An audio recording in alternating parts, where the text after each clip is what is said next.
Agora nós estamos no capítulo 37 do livro de Gênesis. É um capítulo novo na sequência dos capítulos de Gênesis, mas também é uma sessão nova, né? Uma sessão diferente. Não é só assim, os capítulos na nossa Bíblia, nem sempre tem uma colocação de acordo com a história, nem sempre correspondem a uma mudança ou alguma coisa diferente. Tem vários capítulos sobre Abraão, vários capítulos sobre Jacó, mas aqui realmente no capítulo 37 nós vamos começar uma nova parte da história, e a última parte da história do livro de Gênesis, que até agora, daqui a pouco vou mostrar algumas coisas sobre o livro de Gênesis para a gente se situar dentro da história, da narrativa de Gênesis, para a gente entender melhor. Mas estamos iniciando a história de José. Todos nós conhecemos já a história de José, uma das histórias mais famosas, mais conhecidas na Bíblia, e é a última personagem, né, a última pessoa que vai contar a biografia, a história no livro de Gênesis.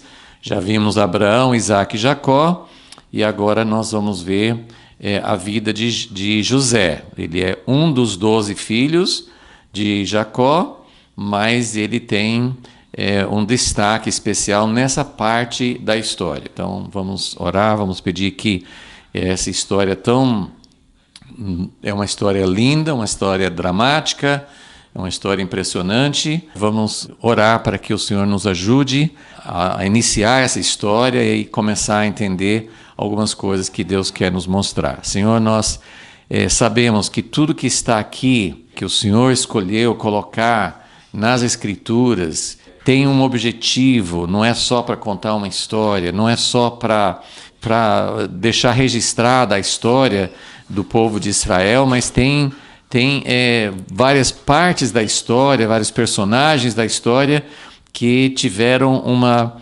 importância, tiveram um significado, e isso é importante para nós. São inspirações, são aspectos que nos ajudam a entender aspectos do teu tratamento com eles. Tem muitos detalhes que são importantes, mas acima de tudo nós queremos entender qual é o teu propósito, porque isso aqui é realmente para nós entendermos o início do plano da redenção, e isso nos ajuda a entender o que o Senhor quer fazer ainda no nosso tempo. E é isso que nós queremos que o Senhor nos fale, que nós possamos entender, que nós possamos aprender aquilo que o Senhor colocou aqui para a nossa aprendizagem. Em nome de Jesus, agradecemos e pedimos. Amém.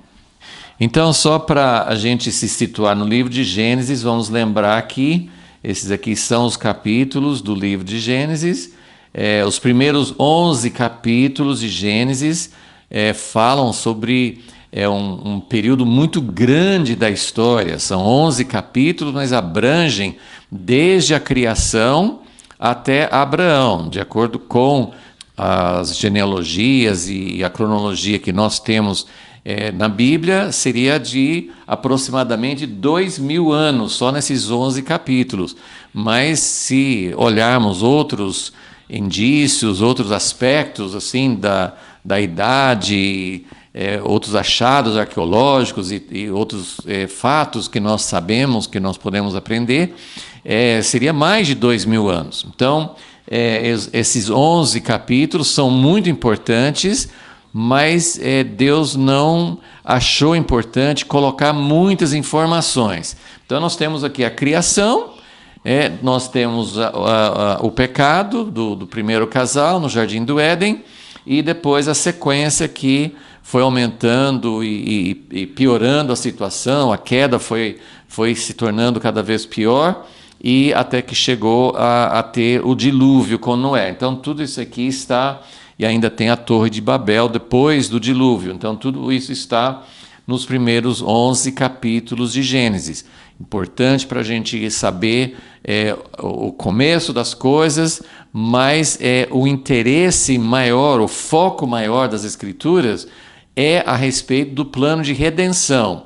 Como que Deus foi desenvolver seu plano de redenção. E esse plano, de uma forma construtiva, positiva, começou com Abraão. Então, a partir do capítulo 12, então, nós temos esses 4 grandes personagens, 4 grandes figuras que marcaram essa história do início do povo de Israel, do povo de Deus, do plano de Deus de redenção.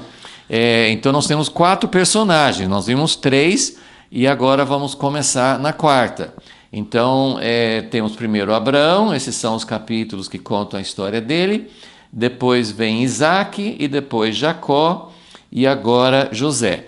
Então, nessa primeira parte assim de introdução à vida de José, eu vou gastar só um pouquinho de tempo para colocar assim um contexto para a gente entender algumas coisas antes de realmente seguir essa história, porque em Gênesis 37 já começa falando a respeito da vida de José.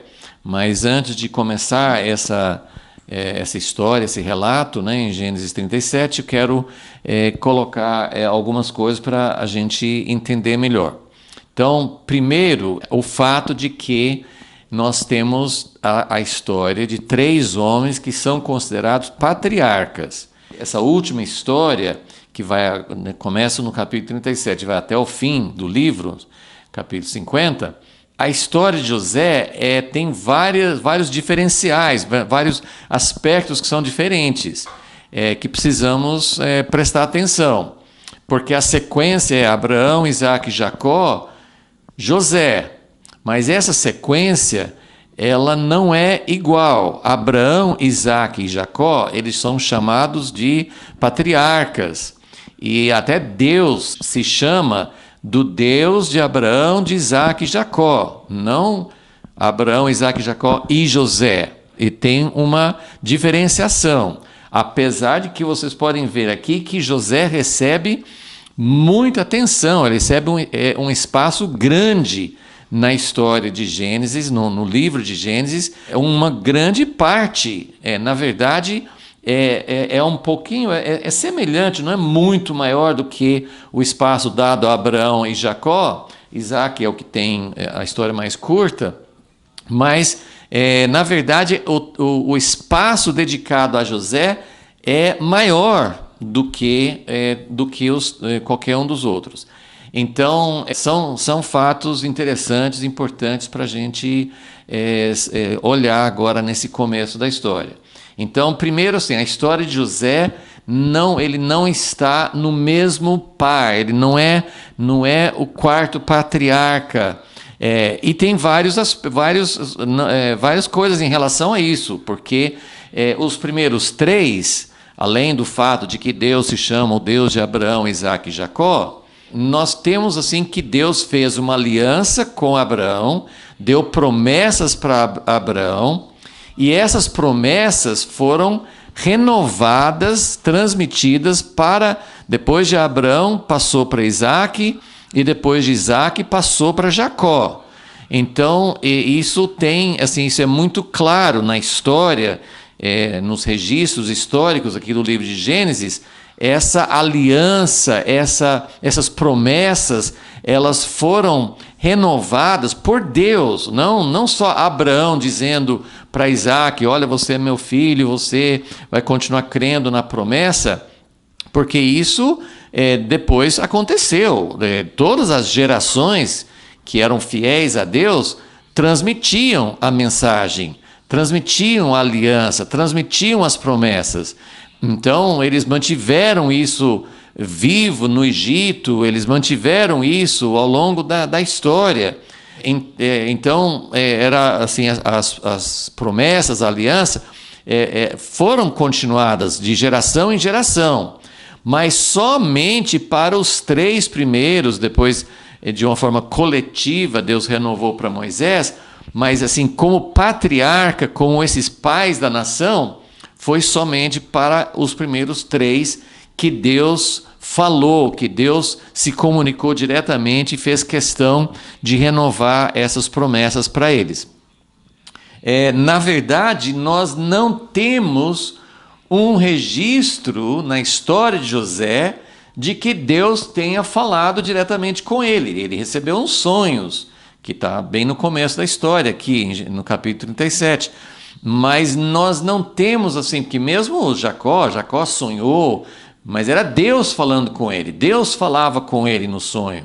José não aparece isso, não tem Deus se comunicando, Deus falando com José, não temos, então isso já é um grande diferencial, uma grande diferença em relação aos primeiros três. E depois nós sabemos, né, já adiantando a história, mas nós sabemos pela própria profecia que Jacó deu para os seus 12 filhos, nós sabemos que, e sabemos pela história que isso se cumpriu, que a linhagem da semente, da descendência, que abençoaria todas, por meio dessa descendência, todas as famílias da terra seriam abençoadas, não veio através de José. Então, nós sabemos que José não foi o herdeiro, né? Todos os 12 filhos de Jacó foram herdeiros da promessa de entrar na terra prometida, de ser um povo de Deus, né? Todos herdaram isso. Mas somente por meio de um deles é que viria o Messias, que viria essa descendência que Deus prometeu. E essa linhagem não foi com José, foi com Judá. Então, tudo isso é para a gente entender, e é até uma das grandes perguntas, porque se era por meio de Judá, ele tem um destaque, mais do que os outros irmãos.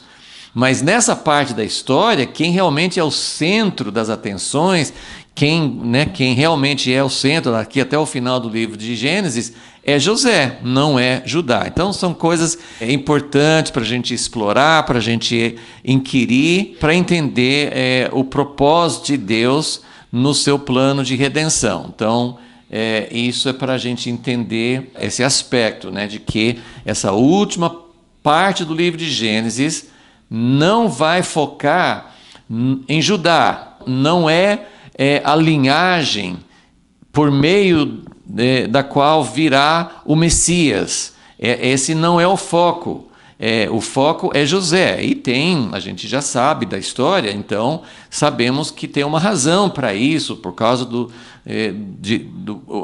toda a descendência, toda a família de Jacó iria descer para o Egito, para ficar lá até o momento da libertação.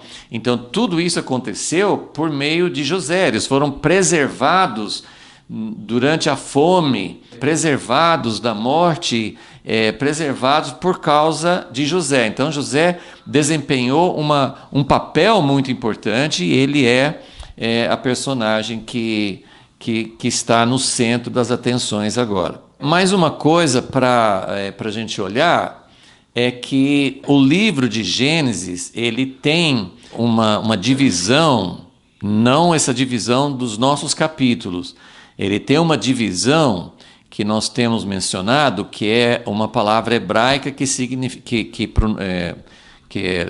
eu não sei a pronúncia certa, né? Mas a palavra hebraica é toledot.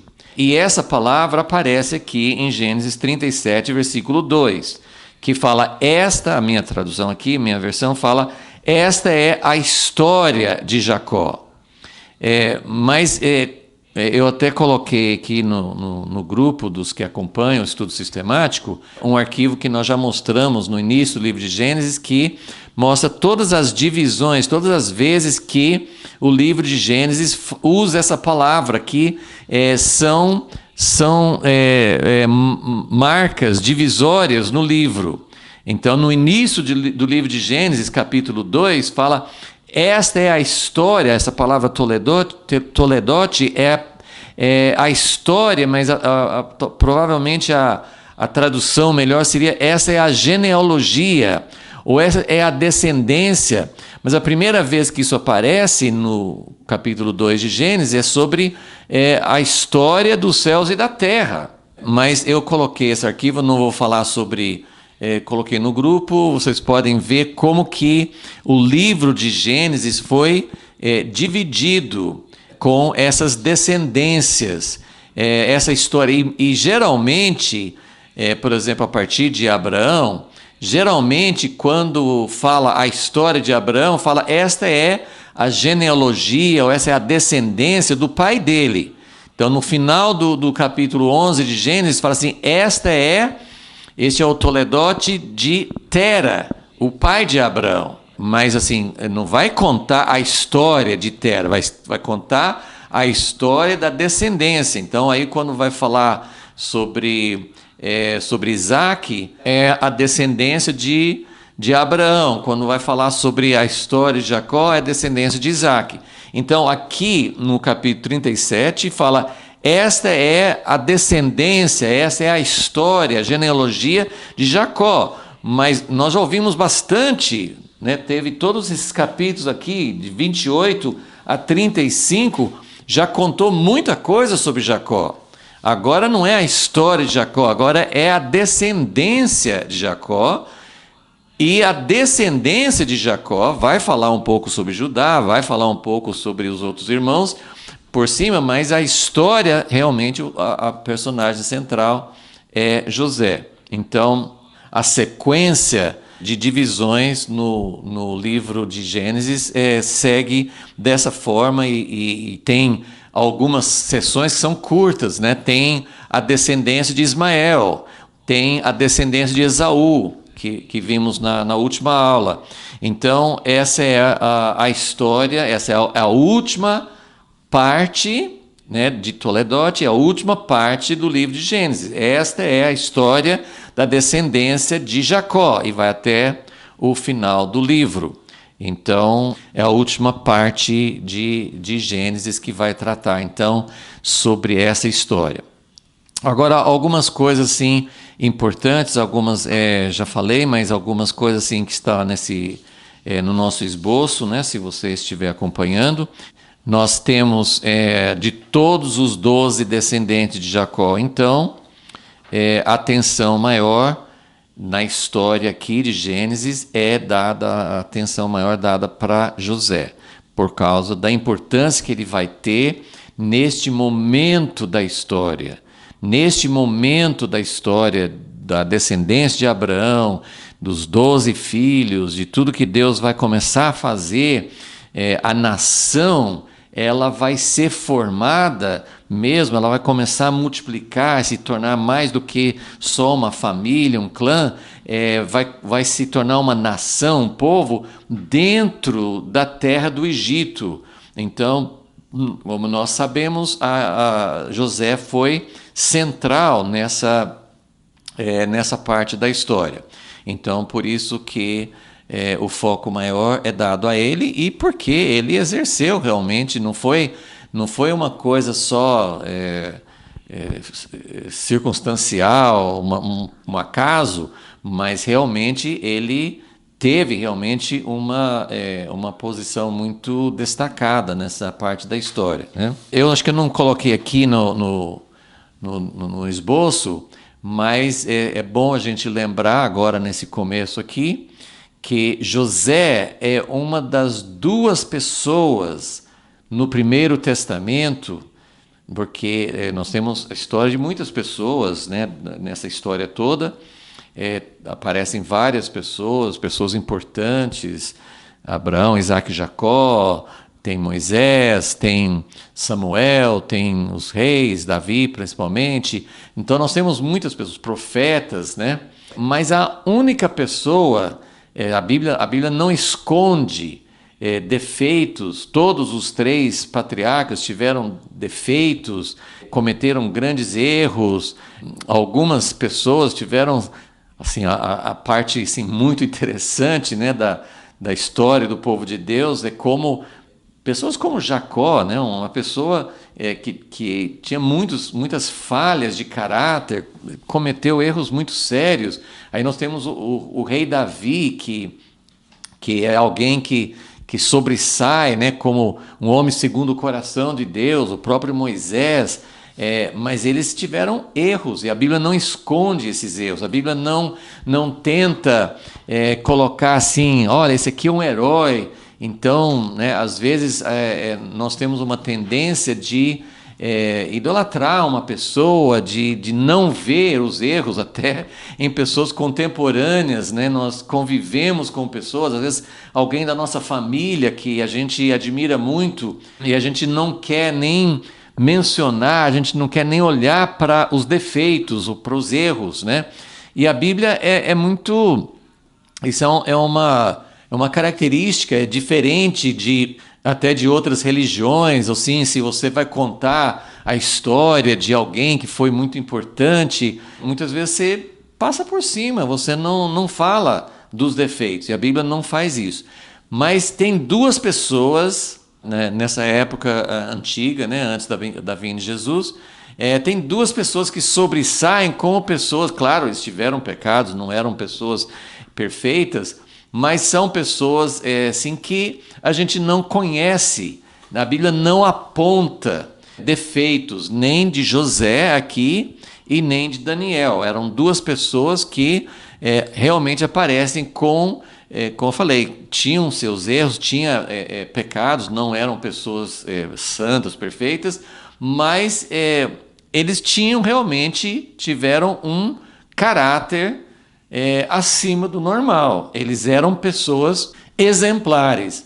Tem pessoas que a gente não sabe quase nada sobre Enoque, mas ou talvez algumas pessoas, assim, alguns profetas, algumas pessoas, a gente não tem conhecimento de quase nada da vida deles. Então não sabemos de defeito nenhum de Enoque, por exemplo. Ele andou com Deus e talvez ele era uma pessoa realmente, mas a gente não conhece a vida dele, a Bíblia não relata muita coisa, então não dá para a gente comparar. Mas duas pessoas que aparecem na história da Bíblia que se destacam por ter realmente um caráter exemplar, um caráter, são essas duas. Então José, ele tem ele é totalmente diferente do pai dele, por exemplo, e nós vamos ver isso no decorrer da história. Uma das coisas assim interessantes sobre esse relato da vida de José é que quando a gente compara esses capítulos de 37 até o final de Gênesis, é uma história que tem sequência. Se você olhar assim, a sequência na vida de Jacó ou na vida de Abraão, tá? Eles seguem uma sequência, não é solto, não é fora de ordem cronológica, mas os capítulos, a narrativa a respeito da vida de Abraão, de Isaac e de Jacó, não formam um relato contínuo. O texto pode até ter sido assim, uma parte alguém escreveu, outra parte veio de outra pessoa. Então, às vezes, quem compilou, né, Moisés ou outras pessoas, ou alguém mais também que pode ter colocado um formato final no livro de Gênesis, ele juntou, e isso acontece em muitos livros da Bíblia, a pessoa teve que reunir vários relatos, como se fossem vários documentos. Então, a história de Abraão, a história de Jacó, o jeito que conta na Bíblia, não tem esse mesmo estilo. A história de José, eu até estava comparando assim e conferindo alguns comentários. Várias pessoas, né, nem estudiosos da Bíblia, pessoas assim como o filósofo Voltaire, como outros assim que comentaram a respeito, que conheceram essa história de José, reconhecem nessa história algo muito lindo. Então, eu até vou ler algumas coisas que eu anotei aqui. A história de José é um tesouro da literatura.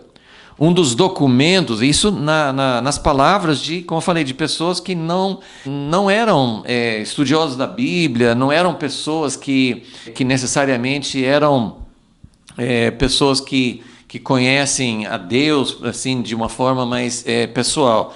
Mas é um dos documentos mais preciosos que recebemos da antiguidade. Então isso é só para a gente dar um valor. A maneira como a história de José foi escrita e foi registrada aqui na Bíblia é algo singular, é algo diferente. A história dele forma um conjunto literário, é uma história, o jeito que conta, por exemplo, assim, temos algumas partes da história de Abraão ou de Jacó, por exemplo, o capítulo 24 de Gênesis, que conta sobre como o servo de Abraão foi buscar Rebeca, a esposa para Isaac, é realmente uma história linda, mais ou menos nesse mesmo estilo. Mas a maior parte da história de Abraão e de Jacó, de Isaac, não é nesse estilo que nós temos aqui, porque aqui vai contar muitos detalhes, vai relatar, é como se fosse um romance, né? É uma história verdadeira, mas é uma história como alguém realmente escrevendo a história toda. Então, muitos autores, muitas pessoas têm visto nessa história realmente algo diferente, que sobressai de outros escritos na Bíblia. Por exemplo, nós temos assim de Davi mais informações biográficas, mais espaço dado a Davi do que qualquer outro personagem no Primeiro Testamento. Na Bíblia, né, tem mais informações sobre a vida de Davi, várias épocas da vida dele, do que mesmo de Jesus. Então, Davi tem um destaque tremendo. Agora, José, ele se destaca no livro de Gênesis e na Bíblia toda com esse relato, né? Por exemplo, Ruth é uma história linda, mas é bem mais curta, né? Então, nós temos assim essas histórias que Deus fala muito a respeito, assim, por meio das histórias, por meio das narrativas. Então, essa história é um dos documentos mais preciosos que recebemos da antiguidade. Nada parecido com isso foi encontrado na arqueologia, nos escritos do Egito, da Babilônia. Não tem nenhuma história que chega perto, né, aqui da história de José. É uma obra literária com perfeição artística. Não é um conjunto de retalhos ou relatos individuais, avulsos. É o relato histórico mais unificado literariamente em Gênesis, talvez até na Bíblia inteira. Nós podemos chamar essa biografia a mais artística e fascinante de todas as biografias no Primeiro Testamento. Ok? Então, isso é só para mostrar o destaque. E é uma história que cativa muito, né? É uma história assim, como que um filho tão amado de Jacó, como que ele desapareceu e o pai dele achou que ele tinha morrido. É uma história realmente assim impressionante para nós. Ok, então já mencionei que José não é um dos 3 patriarcas, ele não recebe essa transmissão da promessa diretamente de Deus para ele. Ele é fundamental para que a promessa se cumpra. Ele é uma pessoa que acredita na promessa. Em Hebreus 11 ele aparece como aquele que falou assim, olha, né, ele morreu, foi sepultado no Egito, mas ele falou assim, vocês vão sair daqui do Egito e eu quero que vocês levem os meus ossos para a terra prometida. Então ele demonstrou que acreditava mesmo nas promessas, né? Isso foi algo assim, muito importante. Então ele foi um herdeiro importante das promessas, mas não nessa mesma sequência como dos 3 patriarcas. E uma coisa assim que podemos observar aqui é que aqui no capítulo 37 ele aparece como tendo, no início da história dele, ele tem 17 anos de idade. A cronologia de José e Jacó, a gente consegue, porque nem sempre na história relatada aqui, conta a idade de Jacó. Por exemplo, aqui no relato, José tinha 17 anos. Mas nós descobrimos, se nós formos olhar assim, lá na frente, Jacó desceu para o Egito quando ele tinha 130 anos. Sabemos que José tinha 30 anos, então quando ele foi chamado por Faraó para assumir o governo e administração, né, no tempo da seca. Então, com esses dados, nós podemos dizer aqui com uma coisa que a gente não percebe na sequência, porque no final de Gênesis 35 fala que Isaac, o avô de José, morreu com 180 anos e Jacó e Esaú, os dois filhos, o sepultaram. Mas nesse momento aqui, uma coisa interessante saber, Isaac não tinha morrido ainda. Inclusive, assim, acho que ele ainda estava com... Jacó tinha 108 anos, então Isaac tinha 168 anos ainda. Ele viveu mais 12 anos depois desse ponto aqui na história. Então, isso é só uma coisa para a gente saber em relação à cronologia. Agora, sim, um outro aspecto, uma outra coisa que eu quero colocar antes de começar a ler a história dele, aqui no esboço, está na letra B, por que nós nos interessamos, por que nós devemos estudar a vida de José. Então eu coloquei 4 aspectos aqui que eu acho que são importantes para a gente também, já antes de começar, a gente pensar na importância da vida de José. Tem outros pontos que nós vamos cavando e acompanhando e descobrindo ao longo da sequência aqui, mas tem 4 razões porque a vida de José vale muito a pena, e algumas dessas razões valem também para outros personagens da Bíblia, mas tendo em vista que José é uma das 2 pessoas na Bíblia que aparece com caráter mais exemplar, uma pessoa que realmente não era, ele dá um exemplo positivo, porque quando nós acompanhamos mesmo a vida de alguém como Abraão, como Davi, como Moisés, nós temos que ver aqui algumas coisas que eles fizeram não devem ser referência para nós.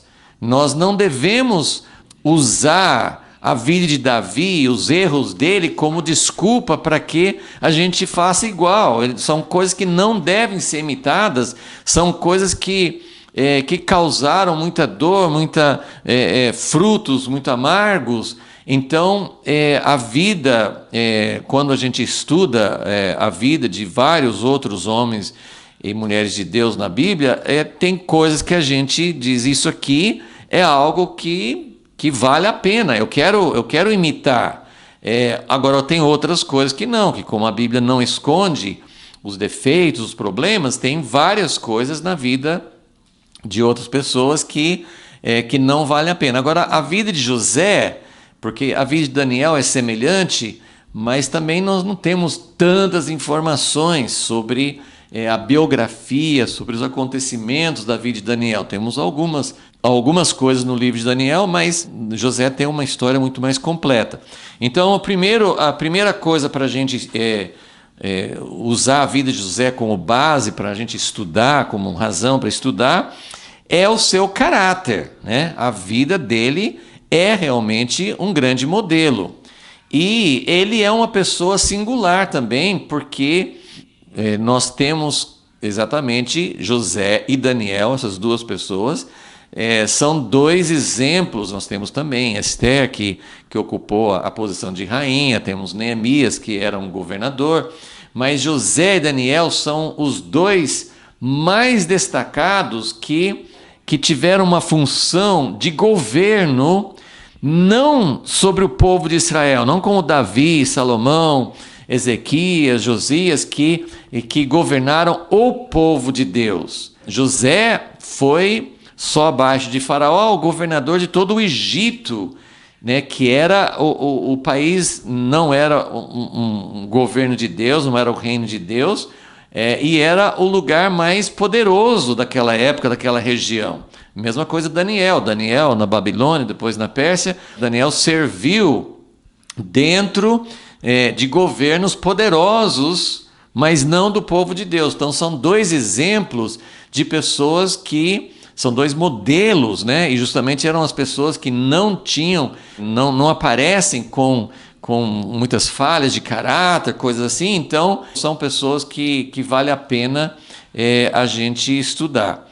E José tem essa trajetória super interessante, porque ele começa lá embaixo, né? Ele quase foi morto pelos irmãos, estava na cova, foi vendido como escravo. Então, nós temos essa história dele, de como ele foi elevado por Deus, de como ele passou por provações, como ele foi lá embaixo.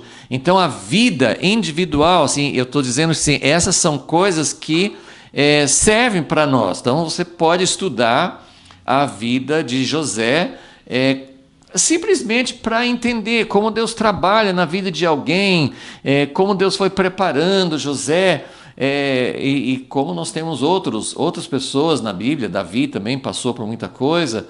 Então, são trajetórias, são sequências que nos ajudam a entender o que Deus quer fazer na trajetória, na jornada de uma pessoa. Então, essa é a primeiro motivo, primeira coisa que você deve estudar a vida de José para aprender com o caráter, aprender com a sequência da vida dele, como Deus não foi elevando ele direto para uma posição de autoridade, mas Deus foi preparando e ele passou pelo caminho de sofrimento até chegar lá. A segunda coisa que devemos observar, e antes de ir para a segunda coisa, eu quero dizer que muita gente estuda o Primeiro Testamento, que nós chamamos de Antigo Testamento. Muita gente estuda isso quase só desse ponto de vista, de como Deus trabalhou na vida dele. Muitas pessoas olham para o plano de Deus, os propósitos de Deus, o relacionamento com Deus, como vidas individuais, e não tem essa noção, que é o que nós estamos mais querendo fazer nesse estudo sistemático, que é mostrar o plano de Deus. Deus fez algo muito significativo na vida de José, a vida individual dele, a trajetória é super interessante, mas nós não devemos nos limitar a isso, porque a vida de José faz parte de um propósito maior, de uma história maior, e é o plano de redenção. Então é muito importante não olhar somente do ponto individual. Como a gente fala assim, tem muita gente que pega no Primeiro Testamento histórias bonitas, inspirativas, né? Davi e Golias, histórias assim de como, né, Deus abriu o Mar Vermelho, o Êxodo, os milagres, a vida no deserto, conquistas, olha assim, mais assim, tirando lições individuais, e é muito válido para isso, mas nós queremos olhar para as Escrituras para ver muito além disso. Então, a segunda coisa que nós podemos ver na vida de José, justamente relacionado com essa coisa da trajetória dele, é ver uma coisa que nós chamamos de providência divina. E tem uma característica especial na vida de José, que é o que eu falei, assim, não temos registro de Deus aparecendo para José, de Deus falando com ele, de Deus dando uma visão para ele, assim, falando com ele. Só aqueles sonhos que ele teve no início. E depois fala que Deus estava com José, que Deus prosperou, que Deus deu graça. Assim, Deus estava com ele. Mas não tem nessa história, então isso é uma característica especial e é uma coisa muito interessante, porque Deus pode intervir. Deus falou com Abraão, Deus falou com Jacó, assim, foram intervenções, houve assim, manifestações específicas de Deus na vida deles. Com José não era uma coisa muito clara, assim, não era Deus falando, não era Deus trazendo uma intervenção, mas Deus estava agindo coordenando as coisas. À medida que a gente for acompanhando a história da vida dele, nós vamos chamando atenção para isso, como Deus faz todas as coisas cooperarem para o bem. Essa providência divina significa que Deus está agindo, mesmo quando ele não fala, quando não acontece uma coisa sobrenatural. Moisés, Deus aparece para Moisés, dá ordens para Moisés, tem muita coisa sobrenatural na vida, no ministério de Moisés.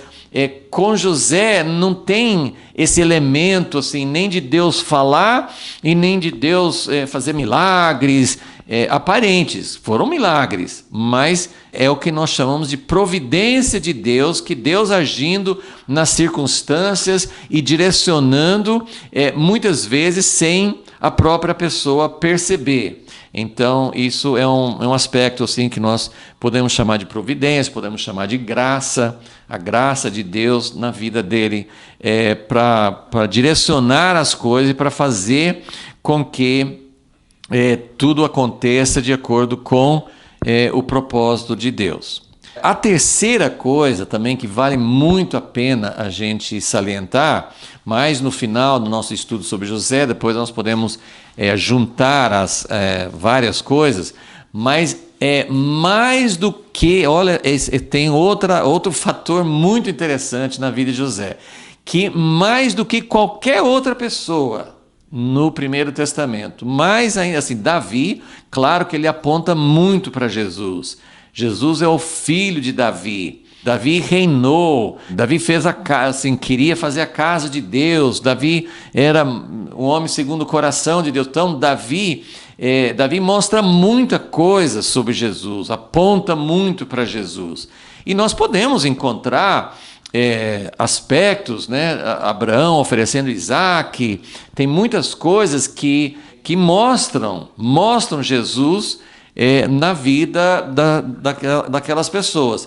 Mas José é mais do que qualquer outra pessoa. Se você for fazer uma lista de todas as coisas na vida de José, dos acontecimentos, das situações que ele viveu, a vida dele realmente é a que mais aponta, que mais demonstra. Ele demonstrou mais do que qualquer outro personagem da antiguidade essas figuras, esses símbolos mostrando o que Jesus faria. Então, isso é muito interessante. E tem uma coisa que não aparece, não é, acho que no tempo antes da vinda de Jesus, eu acho que eles não falavam sobre isso, pelo menos a gente não tem nenhum relato ou documento, mas algum tempo depois, como nós sabemos, os judeus, como todo, né, a nação, o povo judeu, não reconheceu em Jesus o seu Messias.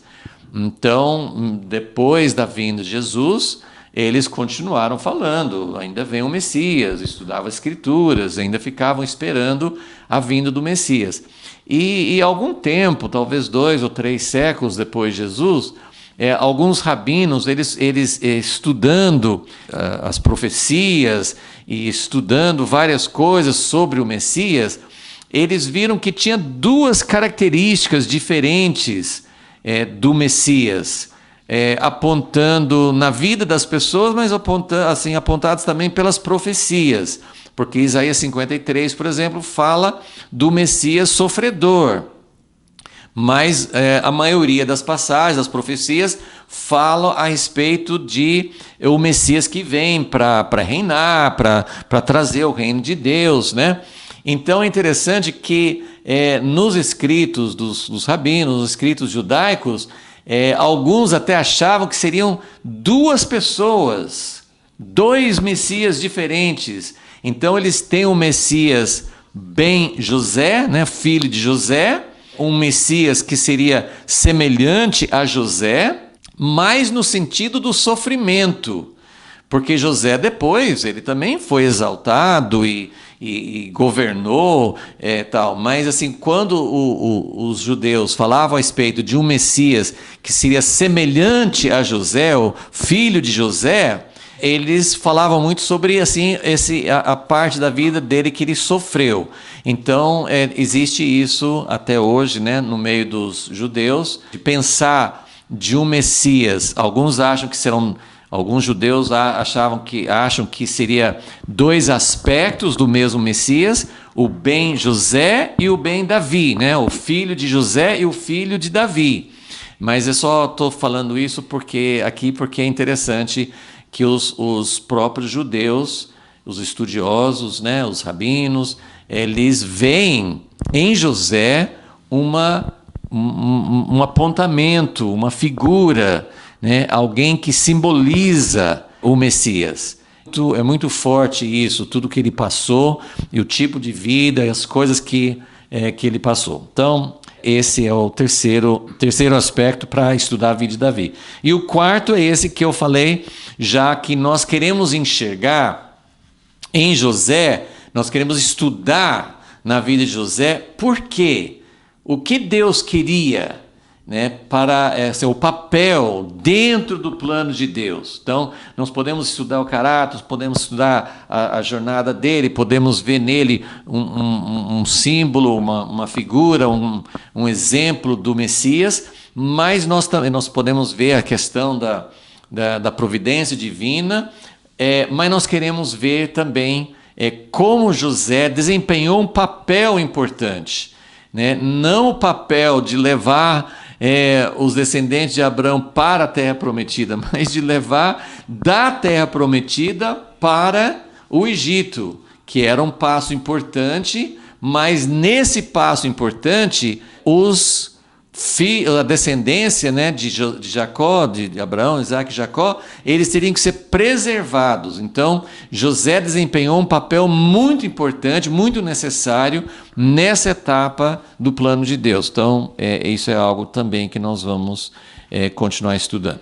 Então, hoje, nós não vamos entrar muito, assim, eu só vou começar a história de José, porque eu quero chamar a atenção para um aspecto, porque esses primeiros versículos de Gênesis 37 destacam algo que foi o que determinou toda a trajetória, tudo que aconteceu com José, aconteceu por causa de algo que descreve aqui no começo do capítulo, e provavelmente nós vamos continuar explorando essa questão, procurando entender. Mas eu queria falar um pouquinho sobre isso, que é o que eu escrevi aqui embaixo, né? Que nós, já no começo da história, e isso não é por acaso, quer dizer, vai falar sobre José. A primeira coisa que destaca é exatamente o que vai aparecer nos primeiros versículos aqui. Então vamos ler, seria só os primeiros versículos do capítulo 37, e vamos pensar um pouquinho sobre esse contexto, esse pano de fundo, essa situação em que a história de José começa. Então, 37:2 fala essa é a história, ou a descendência de Jacó.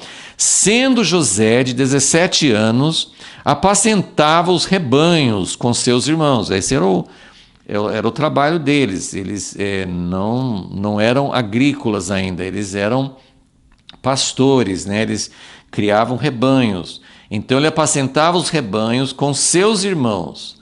Sendo ainda jovem, andava com os filhos de Bila e com os filhos de Zilpa, mulheres de seu pai, que eram as servas, né, de Lia e de Raquel, e eles, cada uma teve 2 filhos.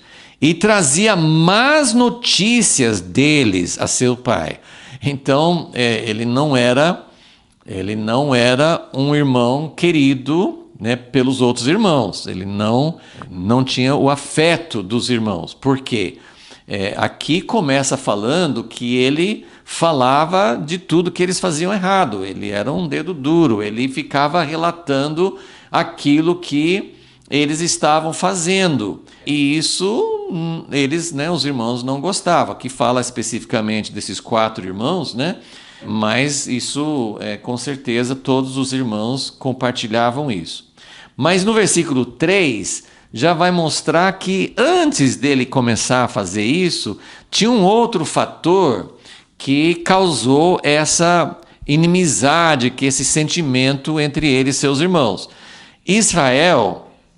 Jacó, né? Israel amava a José mais do que a todos os seus outros filhos. Então, aqui nós temos uma situação que nós não podemos colocar isso como um modelo, como esse aqui era uma situação muito, muito errada. Um pai amar um filho mais do que os outros. Agora, tem uma razão para isso, e até é uma das razões porque o modelo de Deus para a família não é ter mais de uma esposa, porque você pode perceber aqui, pela história também de Jacó, toda aquela história de que, na verdade, ele só queria casar com Raquel. Jacó amou Raquel, ele queria casar com Raquel. Não foi ideia de Jacó ter 2 esposas e muito menos 4. Então, tem toda aquela história por trás, né? Por que Jacó amava a José mais do que a todos os outros filhos? Por causa de Raquel. Raquel só teve 2 filhos, ela demorou bastante, até Deus favoreceu Lia, porque ele viu que Lia era menos amada, não era amada pelo marido, mas Raquel demorou bastante para ter um filho, e finalmente, né, o Senhor permitiu, ela teve o filho, e depois, né, quando ela foi ter o segundo filho, ela morreu. Então, nós podemos entender a situação de Jacó. O amor da vida dele era Raquel. Raquel morreu tendo o segundo filho. Então, Jacó não tinha mais a esposa amada. Então, ele se apegou a José, porque José, né, o primeiro filho da esposa amada, ele se apegou a José. Mas essa questão, né, já vou mostrar um pouco mais sobre isso, mas essa situação de favoritismo, Israel amava José mais do que a todos seus outros filhos, porque era filho da sua velhice. Aqui fala assim, porque ele era o filho da velhice. Mas podemos ter certeza que tinha muito a ver, porque depois, inclusive, né, Benjamim, quando Jacó achou que José tinha morrido, Benjamim passou a ser o filho amado dele. Era da velhice, isso tem, né, quando no tempo que as famílias, os pais, os casais tinham muitos filhos, o caçula, né, o mais novinho, ele tem um tratamento diferente, né? E ele fica mimado até pelos outros irmãos. Então, essa questão assim, dele ser filho da velhice tinha uma influência, mas com certeza também a questão dele ser o filho da esposa amada. Então, porque ele era filho de sua velhice. E fez-lhe uma túnica de várias cores. Tem muitas discussões, falam assim, o que no original, se era realmente de muitas cores, ou alguns falam assim de manga comprida. O fato é que era uma roupa diferenciada. E depois lá em 2 Samuel, vai falar sobre a filha do rei Davi, que usava... O único lugar nas Escrituras que usa o mesmo termo aqui, né, de ser uma túnica de várias cores. Tamar, filha de Davi, usava uma roupa assim também, que era uma roupa especial das filhas do rei. Aqui não tinha essa conotação de rei, né, eles não tinham isso, mas essa roupa que ele deu para José era uma roupa que destacava, era uma roupa que esse aqui é o melhor, esse aqui é o meu preferido. Assim, às vezes os pais podem até ter um sentimento especial por um filho, por uma razão ou por outra, mas geralmente tentam esconder. E Jacó ele não escondeu, ele colocou escancarado para todo mundo ver. Esse aqui, eu estou dando essa roupa porque esse aqui é o meu predileto. Então, isso tudo, e lembrando que Jacó viveu isso, né? Jacó e Esaú, os 2 irmãos. Isaac tinha uma preferência por Esaú. Né, só tinham 2 filhos, mas o filho predileto de Isaac era Esaú. O filho predileto de Rebeca, da mãe, era Jacó. e deu todo aquele rolo, né, da bênção, do engano, de Jacó ter que fugir. Olha o que dá essa coisa de favoritismo. Deus escolheu Jacó. Então tinha algo ali que Deus tinha falado assim, olha, é Jacó que vai ser a sequência da promessa, mas a maneira como eles lidaram com isso foi terrível. Entre Isaac e Ismael, Agar e Ismael tiveram que ir embora. Então por isso também que eu falei assim, o propósito de Deus não é ter muitas esposas, ter essa concorrência, esse sentimento.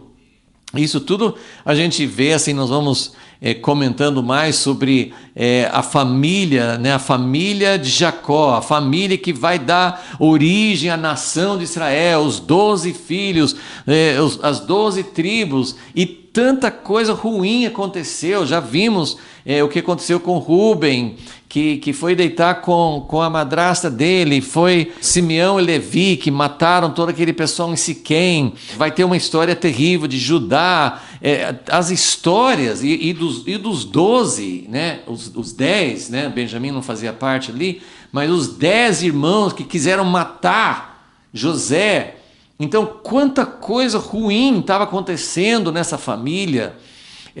Então, isso tudo, assim, a gente pode falar, isso é graça de Deus, Deus escolheu e Deus foi transformando, mas misericórdia, e a gente pode falar isso até hoje, né? Porque a família de Deus continua dando muito escândalo, mas apesar disso, isso não é desculpa, isso não é o padrão de Deus, isso não é o jeito que Deus quer, mas mostra como Deus agiu mesmo no meio de tanta coisa errada.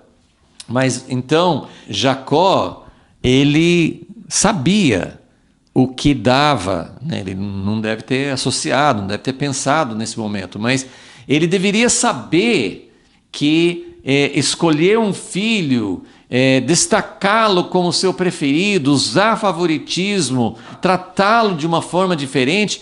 E o que eu quero dizer, eu vou mostrar alguns textos daqui a pouco, isso não é o padrão de Deus, isso não é o jeito que Deus quer. Mais uma vez, a gente pode olhar para Jacó, Esaú, a gente pode falar assim, não, Rebeca estava certa, porque Deus escolheu Jacó, ela tinha que fazer Jacó mesmo receber a bênção, mas com certeza isso não é o jeito que Deus queria, usar o chamado de Deus de uma forma errada. E aqui, por enquanto, Deus tinha um propósito, como nós vamos ver aqui, né? Como a gente já conhece a história. Deus tinha de fato um propósito na vida de José. Mas aqui não tem essa revelação como Rebeca tinha, de que Jacó seria o escolhido. Aqui não tinha. Deus não falou com Jacó, é José que vai ser o herdeiro. Na verdade, os 12 filhos de Jacó, todos herdariam a promessa, todos dariam sequência, né? Então, o que eu quero colocar assim é que Deus usa as situações, Deus trabalha com nossas falhas, Deus é capaz de pegar uma situação totalmente errada, totalmente contrário à natureza de Deus, ao jeito que Deus quer. Deus é capaz de trabalhar e de até fazer com que aquilo contribua para o plano dele, mas olhando do ponto de vista de família, o que Deus quer fazer numa família, isso aqui tudo foi terrível. Foi terrível da parte de Jacó e foi terrível da parte dos irmãos, que não conseguiram lidar com essa situação. Depois de tanto sofrimento, nós vamos ver lá na frente da história, parece que os irmãos aceitaram Benjamim, o irmão mais novo de José. Eles parece que já aceitaram e houve uma mudança de atitude dos irmãos, que eles conseguiram aceitar o favoritismo de Jacó por Benjamim. Mas aqui eles não conseguiam nem falar. Versículo 4: vendo seus irmãos que seu pai o amava mais do que a todos os outros seus irmãos, odiaram-no e já não podiam falar com ele pacificamente.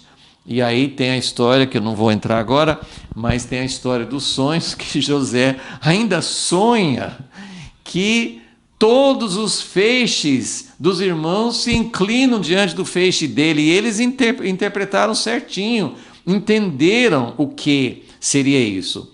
Mas, então aqui, eu quero só parar, né? Hoje nós não vamos mais adiante na história, e eu quero só pensar um pouquinho sobre esse tema, que é um tema muito recorrente. Como eu falei, já teve a situação de Isaac e Ismael, já teve a situação de Jacó e Esaú, e agora na família de Jacó tem José, que é preferido, e os outros irmãos é menos, né? Ele não tem o mesmo afeto, não tem o mesmo carinho, tratou de uma forma diferenciada. Então eu queria colocar essa situação, porque ao olhar para isso, nós temos que pensar em duas coisas, como nós já vimos com Jacó e Esaú. Eles agiram, Jacó, Rebeca, eles agiram de uma forma errada, mentiram, enganaram, fizeram de uma forma humana para tentar fazer com que Isaac abençoasse Jacó com a bênção principal. Mas isso não era o jeito de Deus. Deus usou, Deus fez com que as coisas cooperassem, Deus trabalha mesmo nas nossas imperfeições e nas nossas falhas. Mas é muito importante entender, eu vou ler alguns textos aqui, tem muitos textos, mas eu só vou ler talvez 2 ou 3 para mostrar que Deus é contra favoritismo. Então nós precisamos olhar o seguinte: Deus escolhe alguns. Deus de fato escolheu José para uma função. Os sonhos que ele teve foram profecias. Deus deu a José, e isso deve ter sido muito importante na vida de José ao longo daqueles anos como escravo, depois na prisão. Isso deve ter sido muito importante para ele. Ele precisava saber que Deus tinha um propósito para a vida dele, que a vida dele não tinha acabado. Mas essa escolha, e até mesmo assim, o que os irmãos sentiram? Nosso pai prefere José. E agora ele recebe um sonho, e geralmente naquele tempo eles davam muito valor aos sonhos.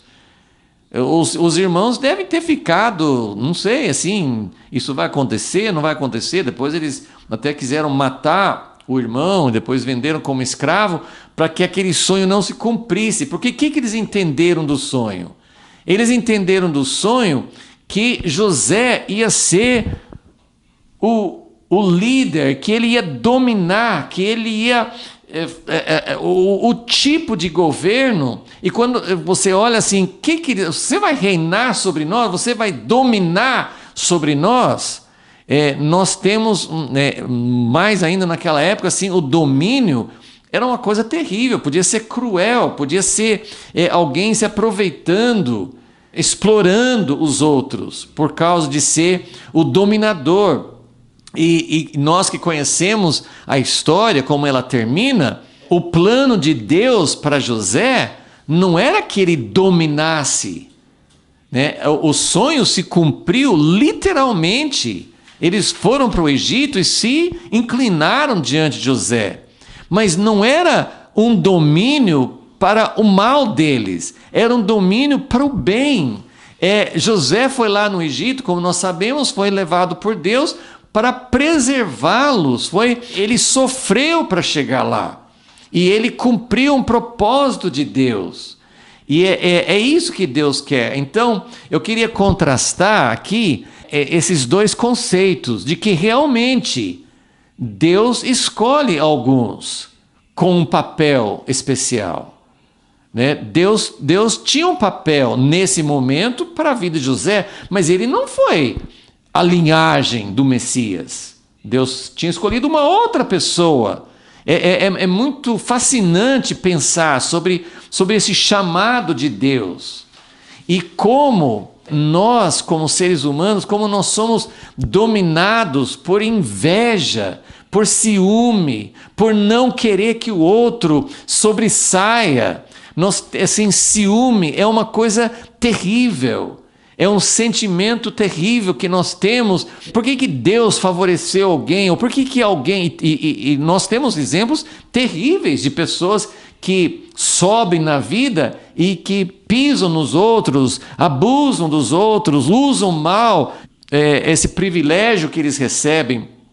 Mas no plano de Deus estão duas coisas que nós podemos aprender aqui. Uma, que Deus não tem esse tipo de favoritismo. Esse jeito que Jacó tratou seu filho, isso em detrimento dos irmãos, isso é algo que Deus não aprova. E eu vou mostrar alguns textos que mostram que Deus, ele se revela não como alguém que escolhe alguns, que gosta de alguns e não vai com a cara de outros, que despreza, que rejeita.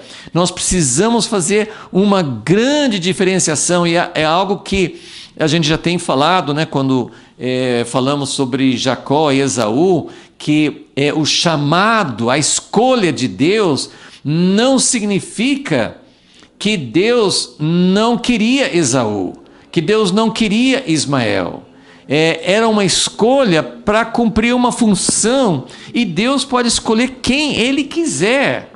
Então Jacó tem 12 filhos, e Judá é um que Deus vai escolher para ser o progenitor do Messias e do rei Davi. Mas aqui neste momento Deus escolhe José. Deus resolve escolher José. Então, quando Deus escolhe alguém, não é favoritismo. Essa parte de favoritismo, de preferir, de tratar diferente, é algo que Deus não quer. Eu não vou ler esse texto, mas em Deuteronômio 21, Moisés, na lei de Moisés, ele dá uma instrução, que quando um homem tem 2 esposas ou mais, se ele, né, é por isso que não é para ter 2 ou mais, né? É porque sempre vai amar mais uma do que a outra. Tem vários exemplos disso na Bíblia, né? Mas isso acontecia, né? Tinha essa prática ainda. Então Moisés falou assim: se o filho primogênito de um homem é da esposa não amada, como aqui no caso de Jacó, o primogênito dele foi Rúben, de Lia, não foi José.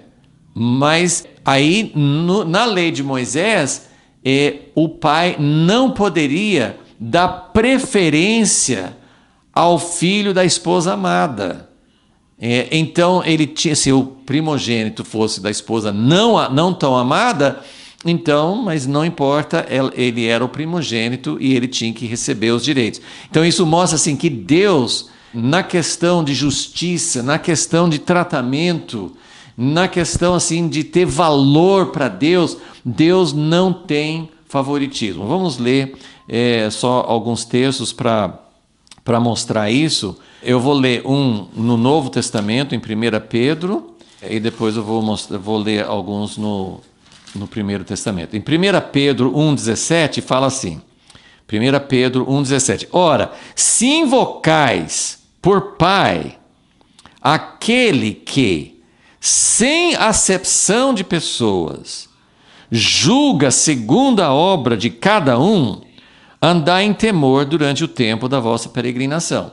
Então, o apóstolo Pedro está dizendo, olha, quando se trata de aceitação, quando se trata de Deus valorizar, de Deus receber todos da mesma forma, isso você pode encontrar em muitos lugares. Geralmente a tradução é: Deus não faz acepção de pessoas. Outro termo bastante usado é: Deus não é parcial. E Deus ordena que as pessoas não sejam parciais. Deus não quer favoritismo. Ele não quer favoritismo dentro de uma família, ele não quer favoritismo, ele não usa de favoritismo com seus filhos, e ele não quer que a gente use de favoritismo, ou seja, de qualquer outro tipo. Vai julgar uma causa, né? Quem tem mais dinheiro, quem é mais bonito, quem está mais próximo, quem tem mais amizade. E todos nós temos uma grande tendência de ser parciais. E eu acho importante colocar isso, porque em questão de chamamento, em questão de Deus usar uma determinada pessoa ou uma determinada nação, nós temos toda essa questão de antissemitismo, de ódio contra os judeus, contra o povo de Israel. Por que tem esse ódio? É porque não pode ser inconsciente, as pessoas não pensam isso conscientemente, geralmente, mas os judeus terem uma aliança com Deus, terem sido escolhidos por Deus para ser um instrumento dele trazer redenção para o mundo, as pessoas não aceitam. Dentro de nós, a nossa tendência é de ter ciúmes, e isso se transforma em ódio. Então, esse começo de história, em Gênesis 37, Jacó usando parcialidade, Jacó usando favoritismo. Eu quero colocar isso bem claro. Isso não é de Deus. Deus tem chamados diferentes, Deus tem funções diferentes, ele chama cada pessoa para a função que ele sabe que é ideal para aquela pessoa. Como em 1 Coríntios 12 fala, Deus coloca cada pessoa, cada membro no corpo como ele quer.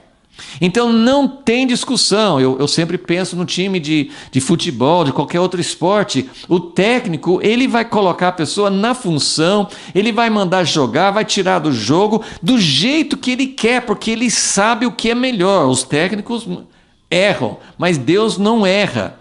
Deus sabe quem é ideal. Para aquele momento, no plano de Deus, Deus queria Jacó, ele não queria Esaú, porque Jacó tinha características próprias para alguma coisa que Deus queria. E é muito complexo, a gente não sabe todas as razões de Deus, mas a diferença, tem uma diferença entre Deus aqui invocais por Pai, aquele que sem acepção de pessoas, que significa sem priorizar alguém, sem fazer diferença alguma. Vamos ver como isso aparece. Deuteronômio 1, como Moisés colocou outros líderes e Deus não ia pedir que os homens usassem um critério que ele não usa para si mesmo. Lembra como Abraão pediu a Deus, quando estava orando em favor de Ló, que estava lá em Sodoma, e Abraão falou assim: Deus, o Senhor é o juiz de toda a terra, o Senhor não vai fazer uma injustiça, o Senhor não vai castigar os justos como se eles fossem injustos, o Senhor não vai fazer um juízo indevido, o Senhor não tem acepção de pessoas.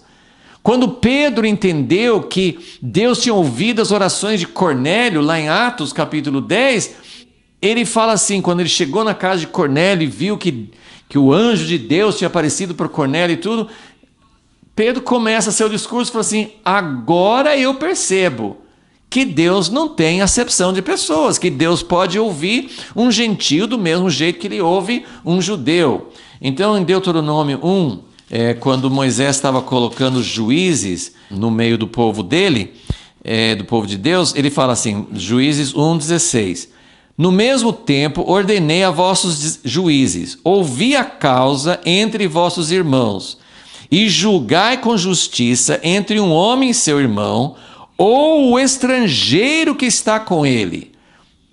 Então, os juízes teriam que julgar situações que fossem surgir, contendas, controvérsias. E aí, versículo 17: não mostrareis parcialidade no julgamento.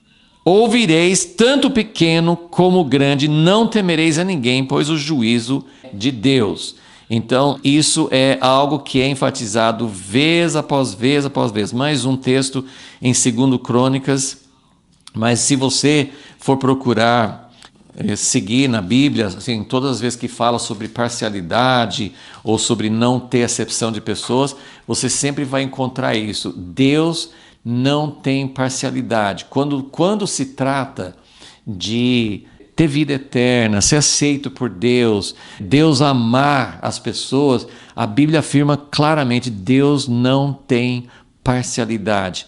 Deus escolheu um povo judeu. Deus escolheu dentro do povo judeu esse ou aquele num determinado momento para fazer alguma coisa. Então Deus não tem parcialidade nisso. Deus não está rejeitando o outro porque ele não deu aquela função para ele. Em termos de função, em termos de desempenhar um papel, sim, Deus vai escolher quem ele sabe que é melhor para aquele papel. Mas e Deus escolheu a descendência de Abraão, porque através deles ele ia trazer tantas coisas, tantas bênçãos para o mundo, mas Deus não ama mais os judeus, o povo de Israel, do que os outros povos. Deus não tem parcialidade. Segundo Crônicas 19, quando Josafá coloca juízes também, ele fala no versículo 7, segundo Crônicas 19, versículo 7, versículo 6, e disse aos juízes: vede o que fazeis, porque não julgais da parte do homem, mas da parte do Senhor, e ele está convosco no julgamento. Agora seja o temor do Senhor convosco, julgai com cuidado, pois não há no Senhor, nosso Deus, iniquidade, nem acepção de pessoas, nem aceitação de presentes. Então, isso é Deus. Eu queria só deixar isso, nós vamos continuar falando sobre essa questão, mas primeiro, entender que Deus tinha um propósito para a vida de José, como o próprio José depois falou com os irmãos: sim, vocês estavam querendo fazer mal para mim, mas Deus estava querendo fazer para o bem. José percebeu isso anos depois. Mas essa situação de um pai mostrar favoritismo, errado. Deus não tem favoritismo. Deus tem funções diferentes, mas ele não tem favoritismo. Agora, outra coisa terrível é quando Deus coloca alguém numa função, num papel, e os outros sentem ciúmes, os outros têm inveja daquilo, ter ódio por causa disso. Então, isso não é desculpa para eles. Os irmãos, os outros filhos de Jacó, os irmãos de José, isso foi uma coisa terrível. Então, nós temos algo muito errado nessa família, que Deus vai usar, que Deus vai transformar. Deus usou toda essa situação para ensinar, para transformar a vida deles. Mas essa característica, tanto do lado do pai mostrar favoritismo, como também dos irmãos terem ciúme. Agora, tem uma coisa que eu já imaginei muitas vezes ao ler esse texto sobre José. José sonhou, né, teve 2 sonhos, em que primeiro era os outros irmãos dele, todos, né, os feixes se inclinando diante do feixe dele, e depois o outro sonho até tinha o sol e a lua, né, o pai, a mãe e 11 estrelas se inclinando para ele. Então, às vezes a gente pensa que pode ter sido um defeito de José ficar contando essa história, né? Assim, será que ele não percebeu? Ele já tinha, provavelmente, não tinha como ele não ver, não tinha como ele não sentir que os irmãos já estavam muito chateados por ele ser o filho favorito. Ele ainda vai contar aqueles sonhos. Então, só para a gente entender os erros nesse tipo de situação e como isso é um desafio até hoje. É difícil. O pai ou qualquer pessoa não pode mostrar favoritismo, não pode, tem que se tem alguma coisa porque faz, né, assim, por que as pessoas são corruptas? Porque vem alguém com dinheiro, com uma maneira errada assim de ganhar o coração da pessoa, ou com dinheiro, ou com assim, fazendo favores. A Bíblia fala assim que a gente tem que tratar todas as pessoas de uma forma igual, de uma forma justa, dentro da igreja, fora da igreja, na sociedade. Deus não é um Deus injusto, Deus não é um Deus parcial. Então, primeira coisa, contra favoritismo, contra essa preferência por motivos errados. Segunda coisa, Deus sim escolhe pessoas para fazer algo, um papel, uma função que é diferenciado. Ele escolhe, como no time de futebol, ele vai colocar cada jogador, vai saber se vai pôr para jogar, se não vai pôr, se vai pôr numa função mais destacada, menos destacada, e assim também em outras situações, as pessoas são escolhidas para fazer uma função, e os outros ficam com ciúmes. Errado, uma coisa terrível. Olha o que deu. Na verdade, a história da humanidade começa com isso. Caim e Abel. E Deus aceitou a oferta de Abel e não aceitou de Caim, e não foi por favoritismo. Deus queria ensinar alguma coisa. E quando Deus falou com Caim, por que você está com o semblante caído? Ele falou assim, tome cuidado porque o pecado já está espreitando, está no seu coração e pode te levar a fazer o mal. Ele avisou Caim antes. E olha como o ciúme, como isso pode causar morte. E quanto que causa dentro de igrejas, dentro de famílias, dentro da sociedade, dentro de uma empresa, dentro de qualquer tipo de lugar, de contexto. Quando alguém é chamado para desempenhar uma função e realmente é justificado, porque nós vivemos num mundo muito imperfeito, as pessoas são escolhidas não de uma forma justa, mas o papel de quem é escolhido é ser humilde. Provavelmente José não era humilde nesse momento da vida dele. Ou ele era ingênuo, ou ele queria assim dar uma assim, olha só, eu até sonhei isso, olha o que vai acontecer comigo. É difícil, a Bíblia não afirma, então a gente não sabe o que estava no coração de José, mas nós podemos usar essa situação para dizer, a pessoa que é escolhida para uma função, José seria escolhido de todos os filhos de Jessé. Deus escolheu o mais novo, Davi, para ser o próximo rei. Os irmãos de Davi também não gostaram dele, porque ele foi escolhido. Então, quem é escolhido tem que ter muito cuidado para não ser arrogante. Isso é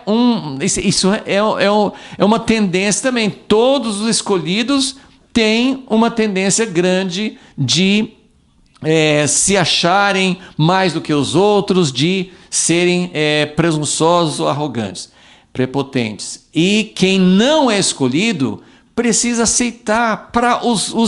Claro, eles não sabiam o que ia acontecer, mas os irmãos de José, eles tinham que ter assim, olha, Deus vai usar nosso irmãozinho para nos salvar no momento crítico. É claro que eles não sabiam disso, não tinham como ter esse entendimento, mas essa deve ser a nossa atitude. Então, a história de José começa com essa situação dentro da família, e uma situação que tem muita coisa para nos ensinar sobre as atitudes certas e as atitudes erradas, e como essas atitudes podem ser fatais, como elas podem ser muito prejudiciais, né? Olha só o antissemitismo contra o povo de Israel, porque eles foram escolhidos, e muita coisa os judeus já fizeram de errado também no papel de escolhidos. Então, todos nós temos muita coisa, os cristãos igreja tem as mesmas tendências, dentro da igreja em relação ao mundo, essa questão de quem é escolhido e quem não é escolhido e como enfrentar esses desafios, são lições muito profundas que nós precisamos aprender. Senhor, nós pedimos que o Senhor nos ensine, acima de tudo, Senhor, a não ter esse tipo de acepção de pessoas por qualquer motivo, que o Senhor não é um Deus que tem acepção de pessoas, o Senhor não é um Deus injusto, o Senhor não é um Deus que prefere uns em relação a outros, dos seus filhos ou de todos que o Senhor criou. E também que nós possamos ter humildade quando o Senhor nos escolhe para fazer alguma coisa para o teu reino, e que nós possamos ter também humildade quando o Senhor escolhe outras pessoas de uma forma mais destacada. O Senhor quer que cooperemos, que sejamos juntos, teu povo, tua família, e que possamos entender o mesmo tratamento e o mesmo amor que o Senhor tem para com todos, que nós possamos aprender isso. Pedimos em nome de Jesus. Amém.